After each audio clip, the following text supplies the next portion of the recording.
use the webinar polling feature as a way to get your feedback. The first thing we want to get your feedback on is the number of proposals you submit.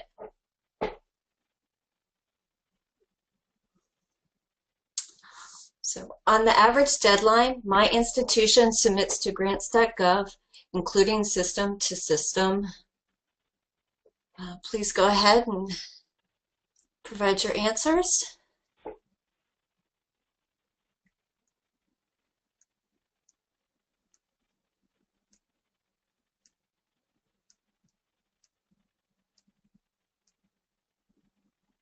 Okay, it looks like most folks are in the fewer than 25 proposals or in the more than 101 proposals categories.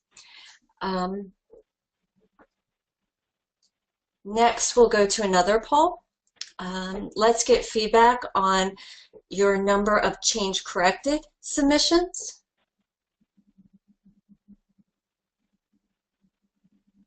Historically, my institution has needed to do change correction to Grants.gov. I'll give you a few more seconds.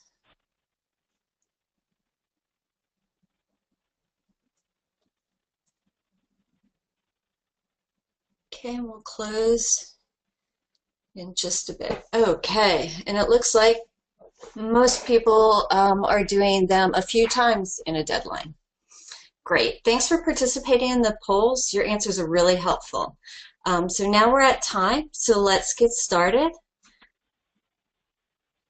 So, welcome to the Kuali Research webinar, Considerations for Choosing S2S or Grants.gov in the New Workspace World.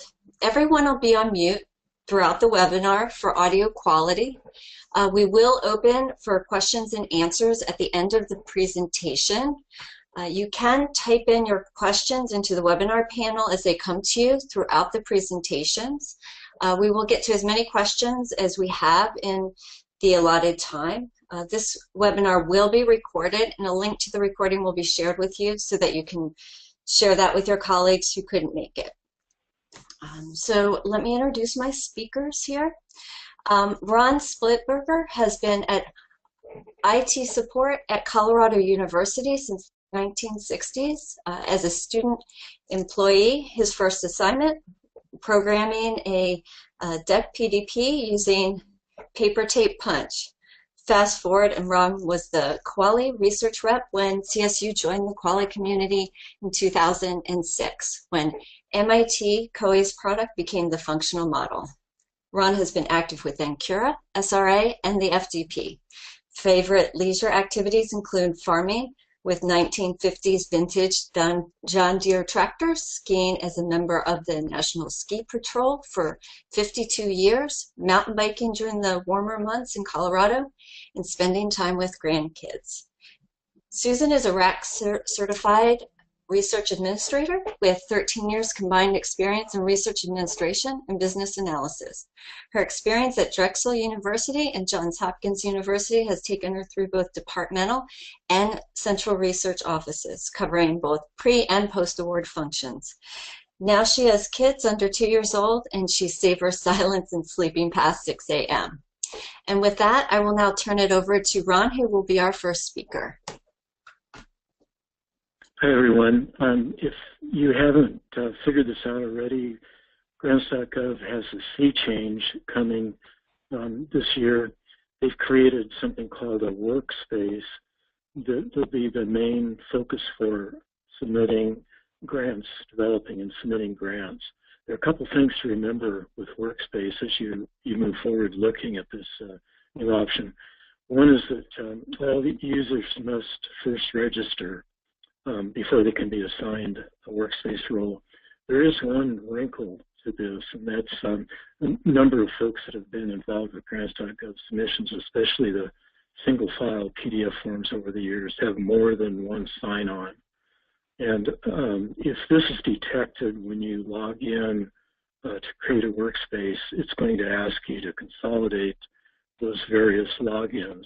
They're looking for people to be identified uniquely from their organization and DUNS number. So keep that in mind. If you log in and receive a menu that detects that, you'll have to consolidate your profile into one unique login. The key individual for Workspaces are the eBiz point of contact. This individual is the one that has the PIN number and really controls all things Grants.gov.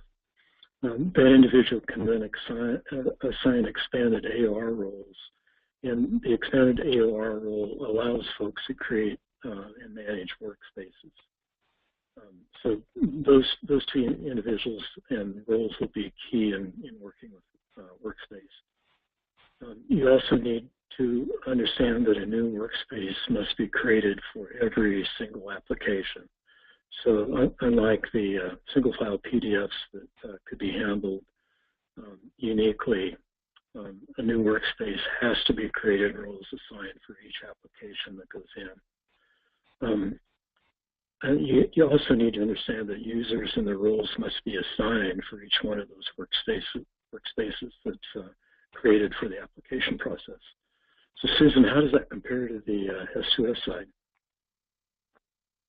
System to system world, we have a certificate that is maintained with Grants.gov, and that certificate is going to be your handshake to let Grants.gov know who's submitting the application. And from that, therefore, you can just develop your entire proposal process in Kuali, or if you're using a different provider. And in Kuali, then, you develop your proposal as usual, that the users are going to be automatically added. Usually, when people are initially implementing, they have some type of HR feed that comes in and populates that data, and it continues to batch update overnight. So you always have all of the people that you need, that the roles are automatically going to be granted out to the personnel who could potentially be working on the projects, on the different proposals.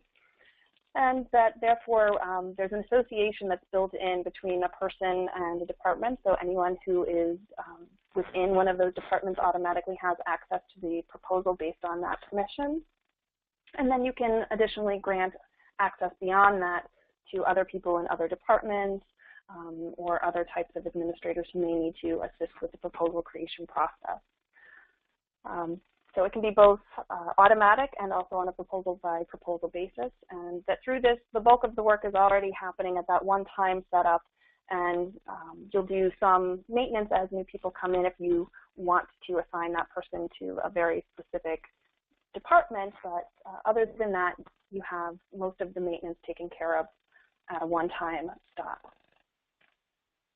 So this is what it would look like in your actual proposal development process, with the people that are added automatically, as well as the ability to grant permission to either just main narrative section or the budget section, as well as being able to edit or maintain any section of the proposal.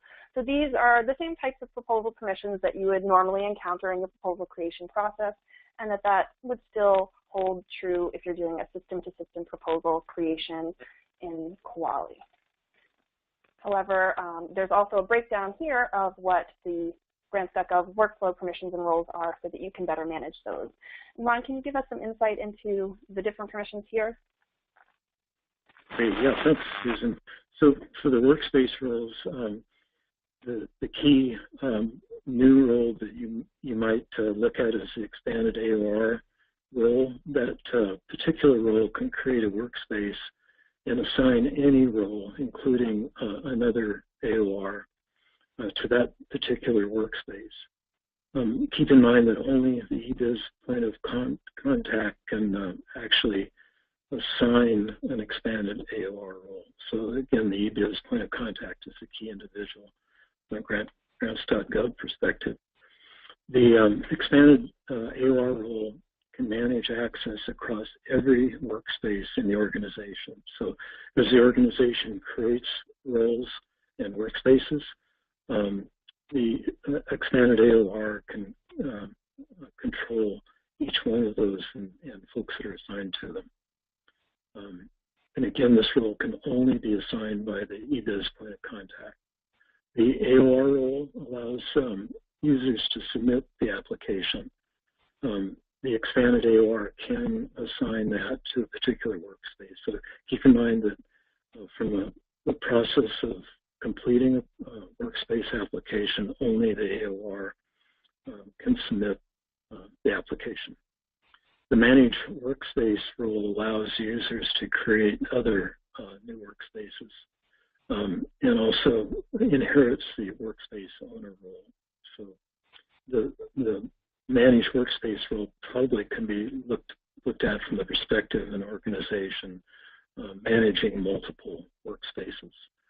That person can assign a workspace owner, and that workspace owner has access and can assign roles to individual workspaces as opposed to globally across organizations. So the workspace owner is another role that will be critical to individual workspaces.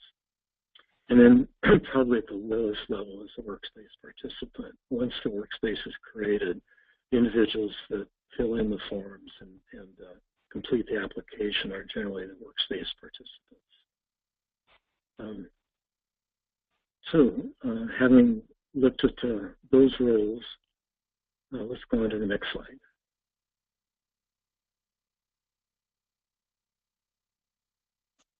Great. Now we'd like to get feedback about training sessions that you may be conducting for Workspace. If you could take a couple of seconds to fill out our poll. I'll give everybody about 10 seconds.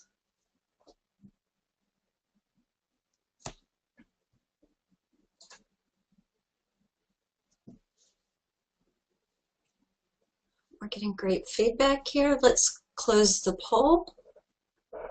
It looks like most folks do not have plans yet for conducting training sessions for Workspace submissions.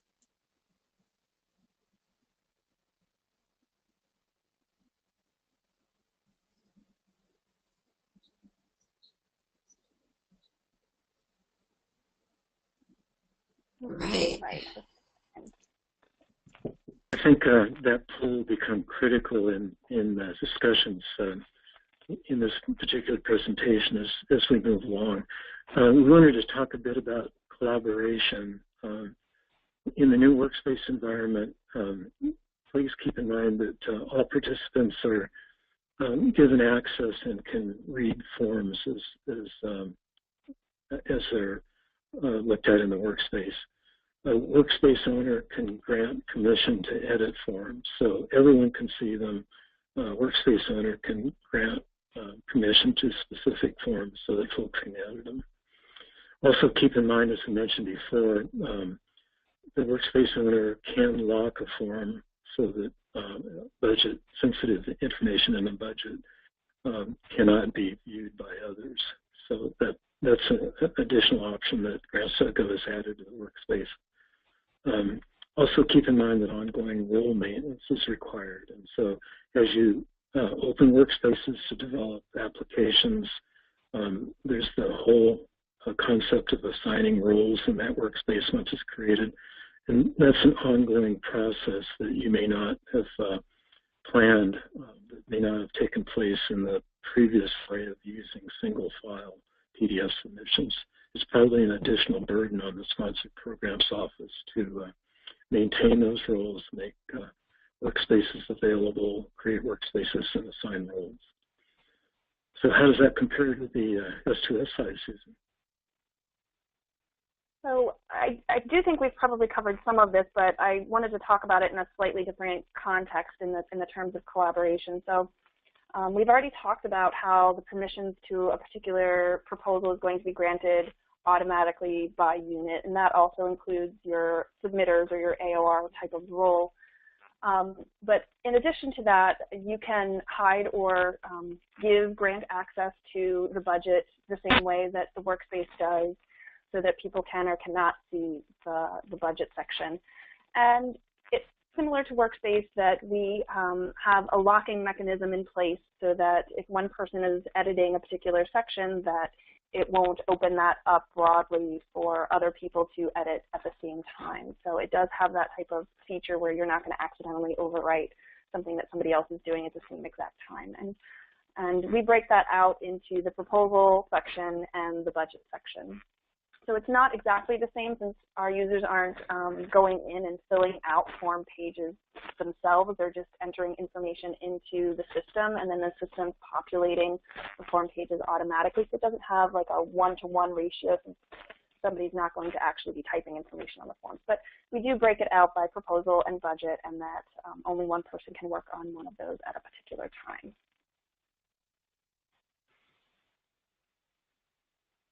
With the new workspace facility, one thing to remember is that Workspace can reuse any form. This can be particularly valuable as you have workspaces that have completed submissions, and then maybe at some point in time, if that particular application isn't approved, you want to resubmit it and change a few things. Keep in mind that Workspace allows you to go back and reuse forms from a previous application, and that can be a benefit in the long run.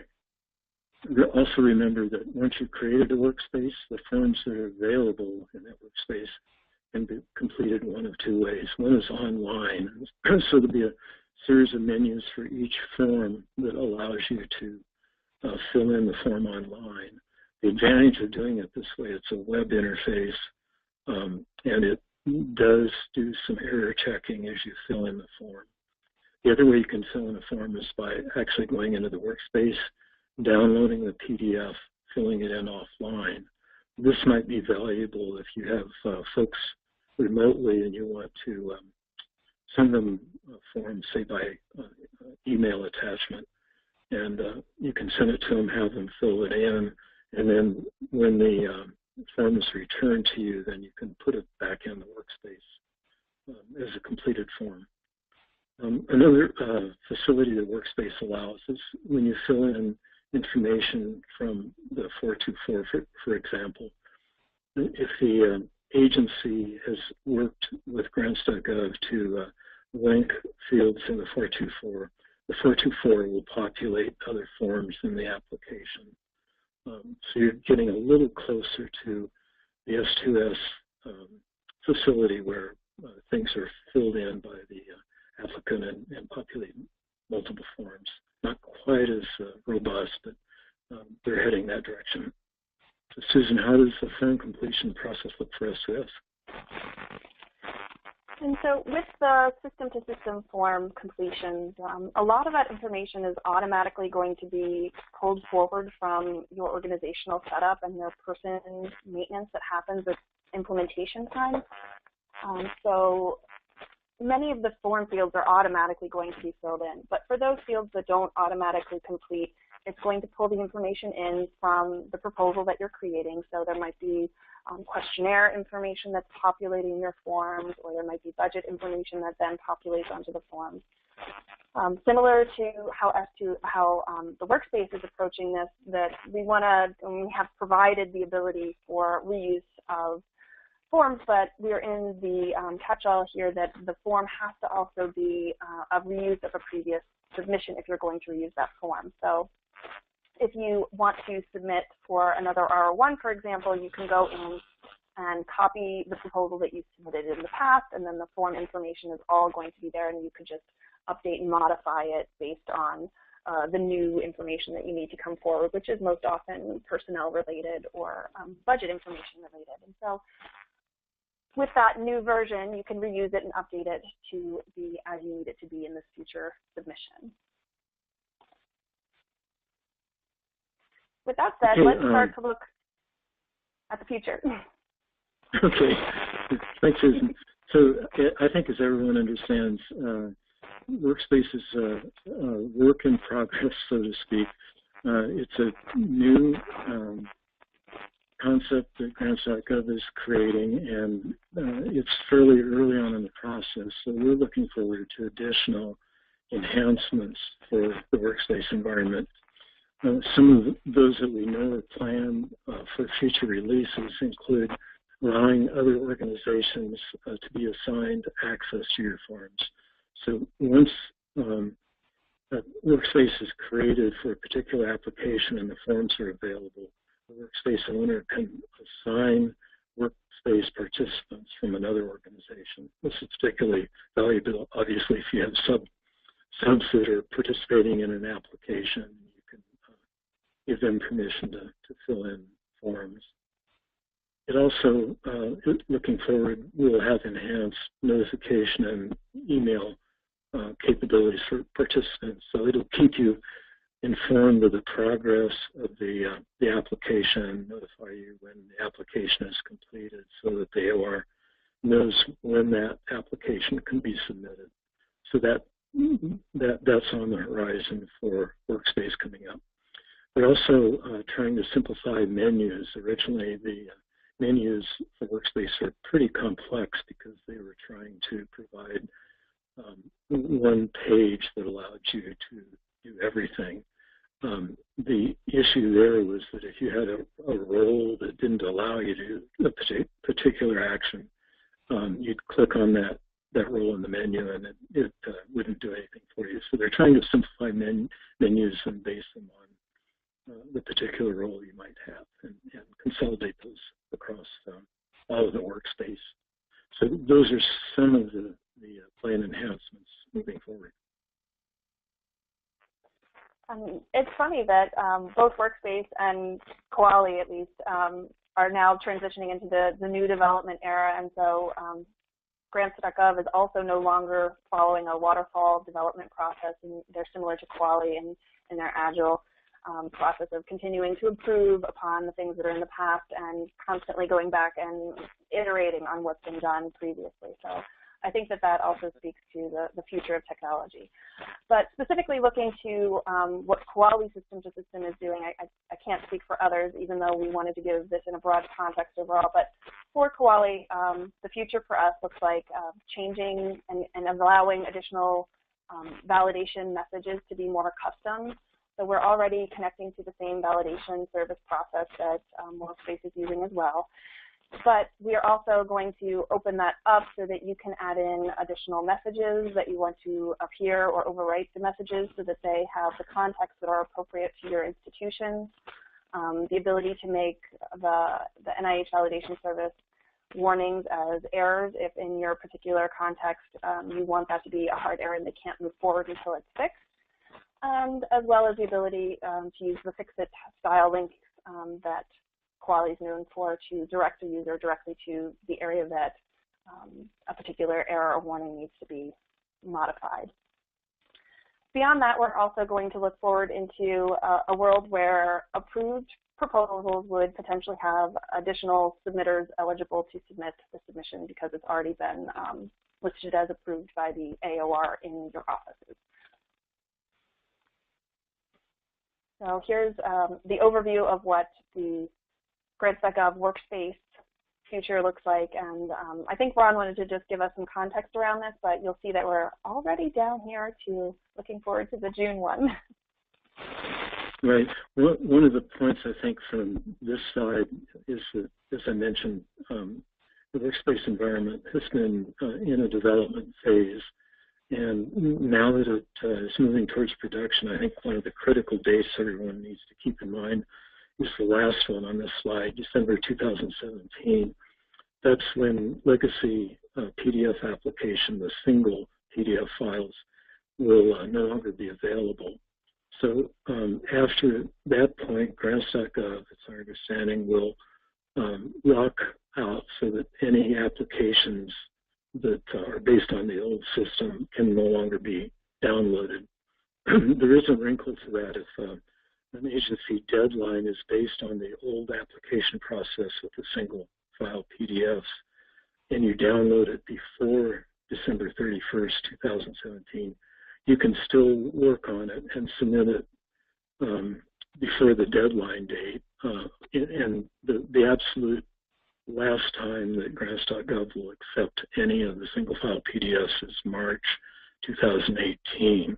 And so there'll be a bit of a transition, but I think we'll find that most all of the applications will be going away in the familiar single form PDF file.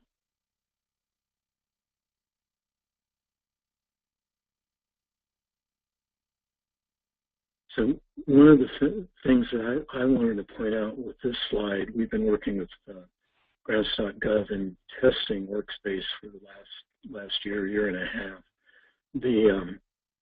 It was interesting, the poll that we had previously on folks that were planning on doing training, or the lack of it, is probably going to be critical coming up. So the issue of doing training on campus, I think, is going to be a critical one moving out. We also need to keep in mind that for folks who are currently doing system to system, Workspace still will be in your tool set, because you will still have those unique applications that cannot be submitted to S2S, either because the forms aren't available or perhaps the agency isn't accepting S2S. So there's always going to be a handful that you're going to have to submit using Workspace. So I think that's critical to remember moving forward.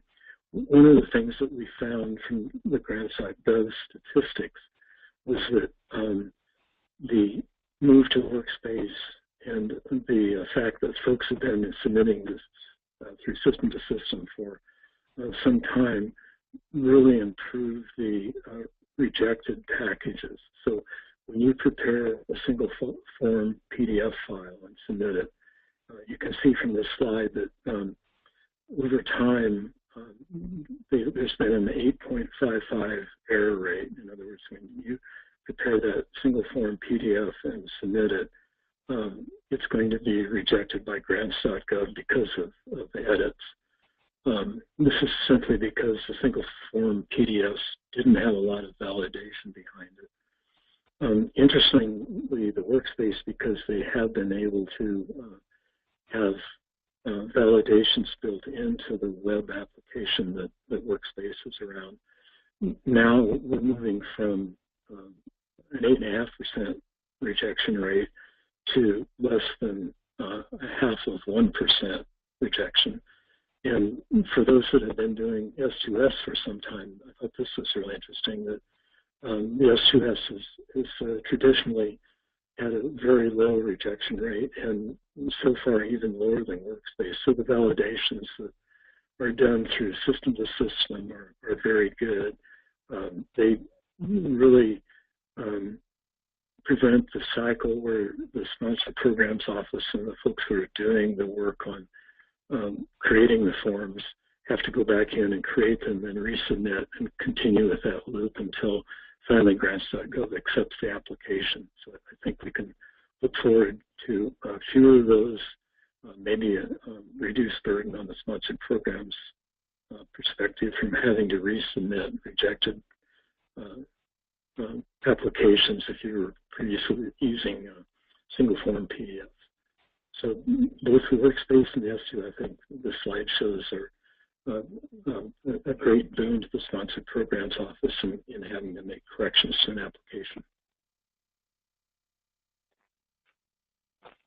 Yeah, I think this is a great addition and certainly something that we all appreciate.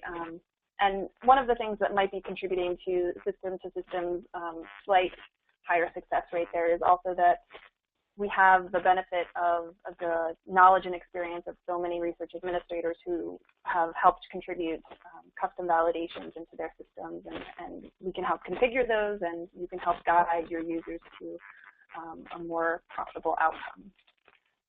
With that said, we had a poll that we would like to ask for your participation in. Okay, so now we're going to take a little bit of time and get some more feedback from you. This time we'd like to find out if you are currently using a system-to-system solution in production. So I'll give you about 10 seconds. People have already jumped on it.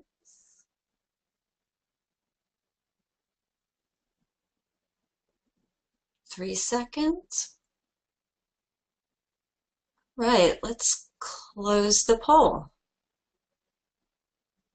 And it looks like most people are using a system-to-system solution in production right now. Great, that's really helpful information for us.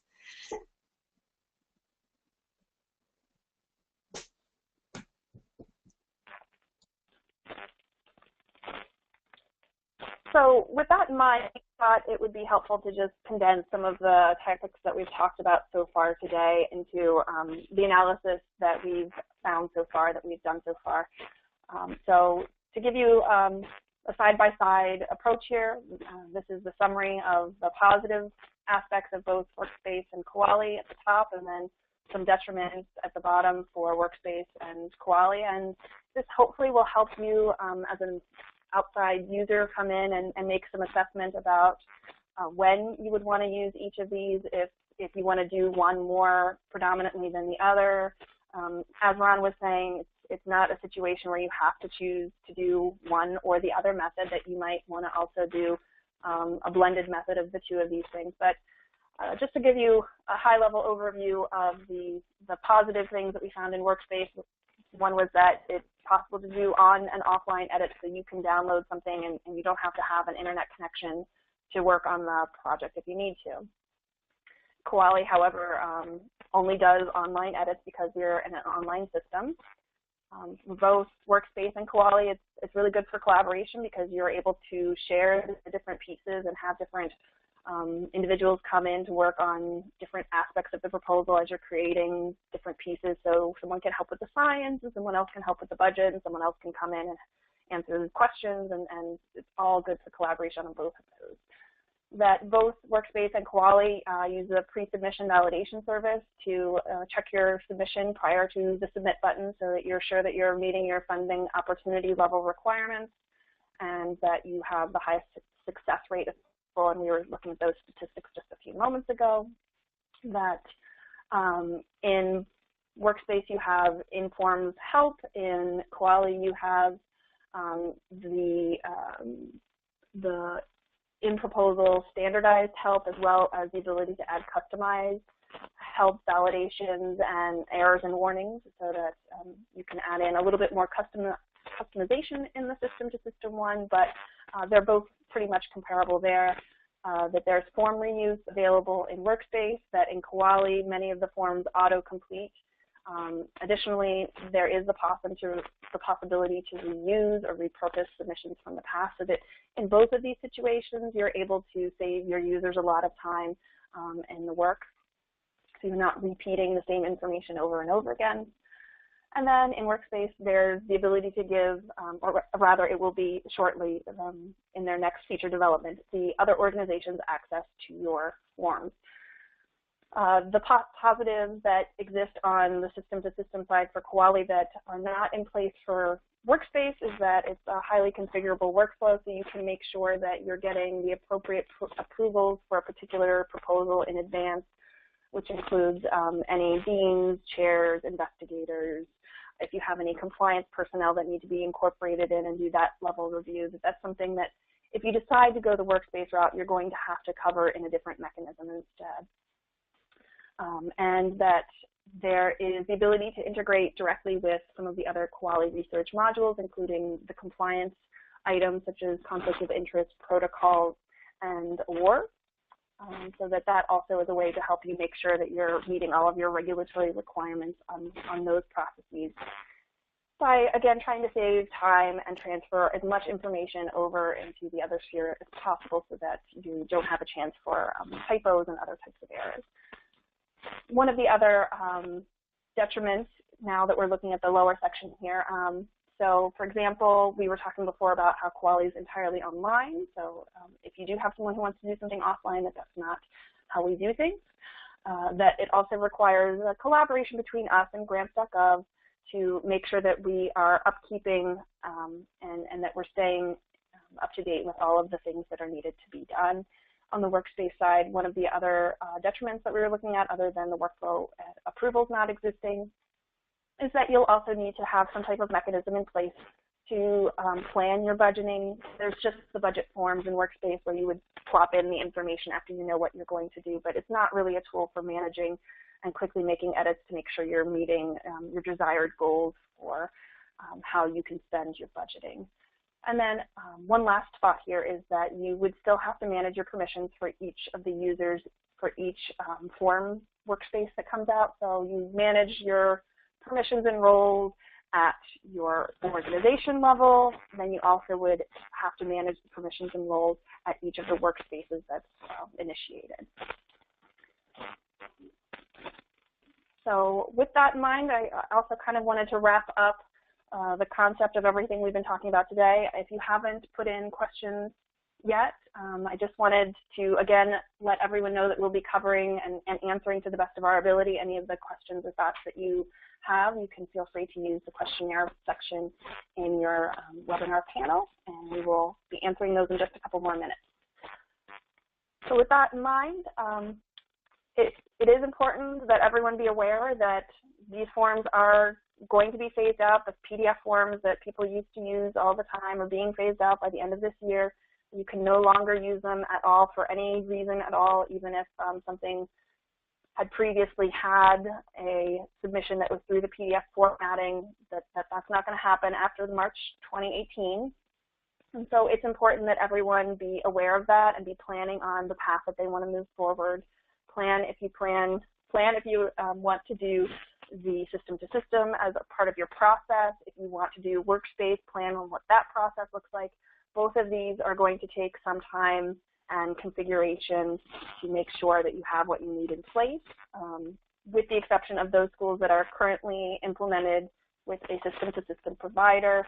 And you'll notice that there's a little note here at the bottom that Grants.gov continues to emphasize that they understand that those schools that are currently implemented with a system-to-system provider are it's going to be in their best interest to continue with that type of approach. And so they continue to promise all of us, both at the JAD group that Ron was mentioning earlier, as well as more broadly, that they're not going to be making any changes that would upset the current system-to-system processes.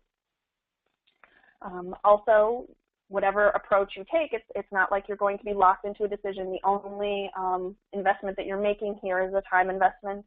And so if you decide to change that process somehow midstream, or if you want to do a balance of both of these approaches, that those are certainly things that you could consider to have the highest rate of success for yourselves.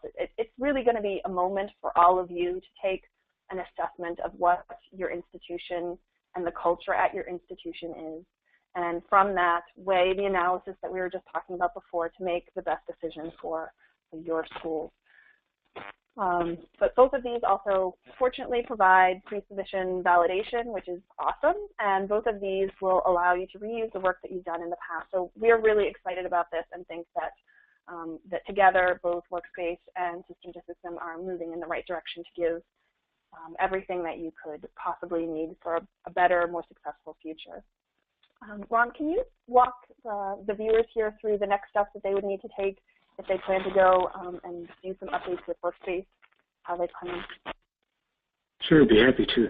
I think just to add on to what Susan mentioned, one thing that the Sponsored Programs offices need to consider moving ahead is that the unknown, I believe, is how much additional effort will have to come from the Sponsored Programs office to administer the workspace environment, assign roles, create workspaces. So that's a critical concern, I think, moving ahead that folks need to consider. Keep in mind that single file PDF forms will no longer be available for download after December 31st, 2017. We did mention the caveat that if you download a single file PDF form before that date and the deadline is still in calendar year 2018, that you'll still be able to submit that single file PDF form up until the deadline, as long as it's before March 2018. Keep in mind, as we mentioned, that Workspace is going to require additional support and training, especially for institutions that are moving completely from single form PDF submissions to the Workspace. There's a lot more complexity in setting up the roles and Workspace environment. Keep in mind also you need to add accounts for any new users that come in, so the individuals that want to participate in developing an application in Workspace need to register with Grants.gov and then can be added as participants in the workspace. Also keep in mind, as I mentioned, that as you log in, if you have multiple accounts in Grants.gov, you're going to be asked to uniquely identify one profile for yourself that's identified with the organization and the organization's DUNS number. Thanks. And then from the system-to-system perspective, as I was hinting at earlier, if you're currently using system-to-system, that you continue with that process, that as necessary, Grants.gov continues to make certain forms unstitched. So if you have something come up that's unexpected, you can always use the user-attached forms process to attach a form to your system-to-system submission. That if you're planning to implement system-to-system and not currently using it, that if you are already a Kuali school, there are just some slight configuration changes that we would make for you, and we would help to review the proposal documents, the person documents, to make sure that they're completely filled in and not going to have any information that could cause these pre-validation error messages to appear.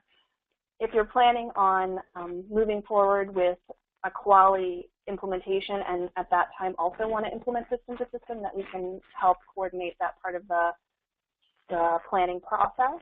But in general, as you can see from the schools that are already implemented, it's not going to take an extensive period of time. That generally we just like to approach it with a pilot period so that your users can get adjusted to what that process looks like early on. And let's see, go to the next slide.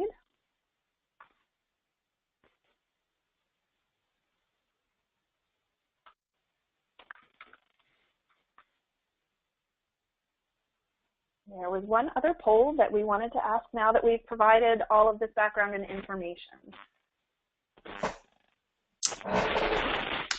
So let's give about 15 seconds for this poll. What is your current plan for doing Grants.gov submissions next year? And in the meanwhile, also please go ahead and submit any questions that you would like to ask. We have gotten a few questions, but we'd love to get some more and get through as many as we can in the time remaining.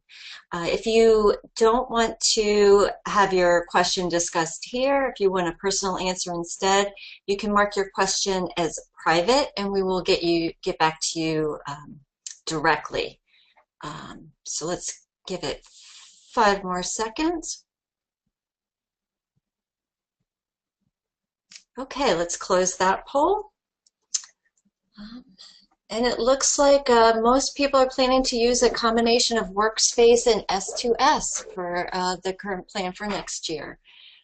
So with that, I'm going to start on some of our questions that we've gotten from folks. The first one we have here is, how does the validation service work for Workspace and S2S? I think I can take that one, Jen. So the validation service works by having a mechanism in place, whether that's in your Workspace world where it already knows who's been logged in and who the workspace belongs to, or through your system-to-system connection with your certificate.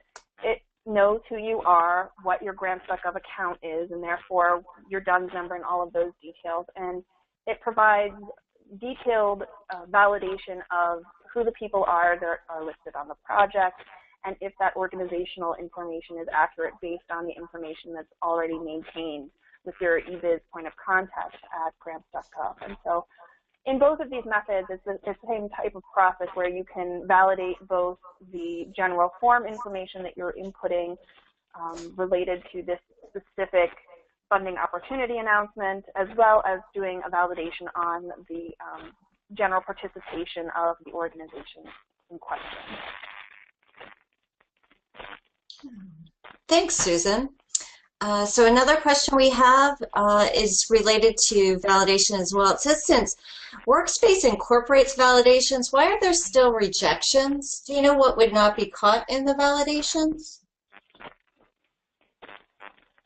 So this is Ron. Yeah, one of the reasons that we haven't done any in-depth studies on the statistics that Grants.gov provided us on the rejections, but typically they're missing form or an incompleted form in the occasion where the validation on the form itself doesn't raise an error when you do the entire package submission. The validation checks the entire package, and as Susan mentioned, there are issues that may crop up at that point. But certainly, as we said, there's been an improvement in the workspace environment for doing validations versus the old single form PDF submissions. Okay, great, thanks, Ron. So another question that we got, what do I do if I want to reuse a form from a submission that I wasn't part of? So for both of those, go ahead, Ron. Okay, I'm sorry.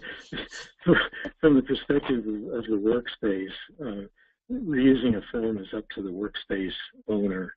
That individual has access to the forms and can move them into a new workspace and then grant people permission and access to those in the new workspace. So basically, it's a process of finding an old application. If you want to reuse the forms, you can pull one or more of those forms from the old submitted application, move them into the new workspace, and then that workspace owner controls who has access to both the reused forms and the new ones that haven't been completed. Great, thank you. Let's see. Another question is, how do I know if my submission has been accepted? In the system-to-system world, on your proposal document itself, it will come back with the validation messages, and you can continue to check the status that way. And additionally, anyone who submits will continue to get their email notification updates, so the investigators and the research administrators will also get the email notification about when your proposal has been accepted. For the workspace side, when the AOR submits the application, he or she gets a message back, usually within a couple of minutes, as to whether the application has been accepted by Grants.gov. And again, as folks know that have gone through the submissions, there's the additional step in NIH Commons and some of the other submission processes that are specific to the sponsor. And so just because it's gone through Grants.gov doesn't mean that you might find additional information that's required by the sponsor once it gets through Grants.gov. So keep that in mind. Good tips, thank you. Another question, it says, I might have missed it, but can you speak a little more about how Workspace will require significant support and training? Thanks. So I think, from my perspective, this is one of those unknowns that until you actually are in an environment where you're having to create a workspace, assign workspace participants, and manage that aspect. And again, one workspace has to be created for each application. So if you're doing, say, 100 applications in a month, that's 100 separate workspaces that have to be set up. And all of the roles for each of those 100 workspaces have to be managed by someone. And so this is an unknown that I think all of us are really curious to see what additional work and burden it might impose on the sponsored programs offices. That's a great question, and at least from the perspective of Colorado State, an unknown at this time. Okay. We have another question. What is the status of NIHP grants being available for S2S? It's funny that you asked that question. We've actually been talking about that a lot this year, and so it's one of the items that has been identified as a roadmap need, and so it's something that Kuali is developing. We're investigating how we want to develop it at the end of this year, but we're planning on spending the time to develop it in the start of 2018. Oh, that's great. I'm looking for some more questions here. We've got a few more. Can we do progress reports or amendments via S2S or Workspace?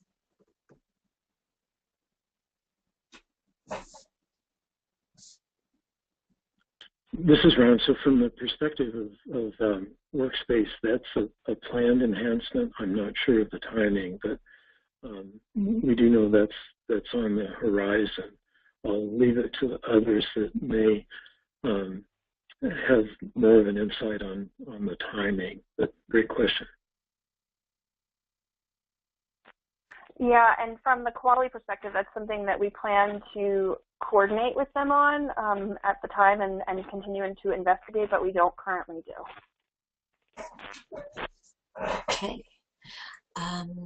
The next question is, what workspace role should departmental research administrators be given if they are assisting PIs in creating proposals?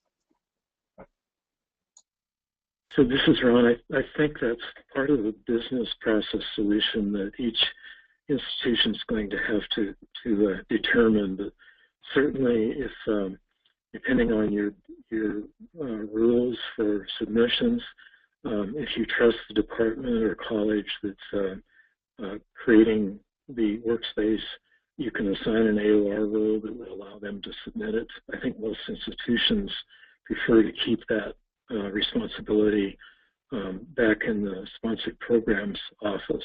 So from the perspective of the departmental roles, if you assign workspace owner to individuals in the department, that owner can then assign participants to work on the application, complete it, and then when the submission is completed, the workspace owner can mark it as completed. That sends a notice to the AOR, who, if at the time that role is in the sponsored programs office, can go ahead and submit it.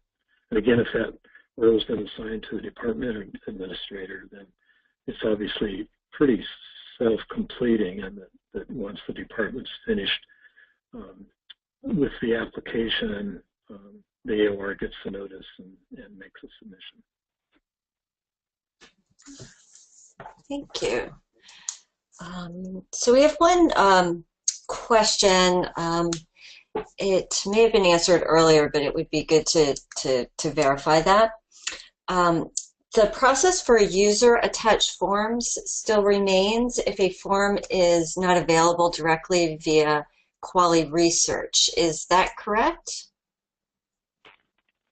Yes, that we will continue to have the same type of process in place as a fail-safe, just in case a user ever needs it. If something happens and there's a drop in the ball of communication, or that Grants.gov kind of goes off grid somehow, that we're going to continue to have that in place to make sure that it covers all possible situations. And that, in coordination with the future development work of the P submissions, will be completed to give us a full, robust project for the system to systems. And that in that context, I also just wanted to give people some understanding of how our development has been going. So we talked a little bit about how the workspace development is also using this more modern process of being agile, and that Kuali follows the same process and practices. And because of that, we've been devoting time to making sure that these new big features that we're working on, such as the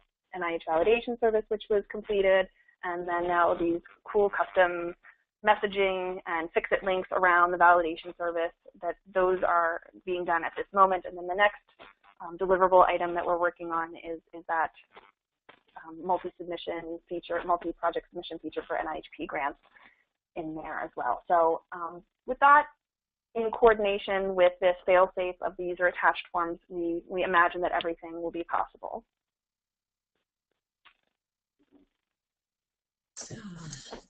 That sounds great, Susan. So we're nearing the end of the webinar. I want to thank everybody for joining us, and also a few reminders. We will be sending out the recording.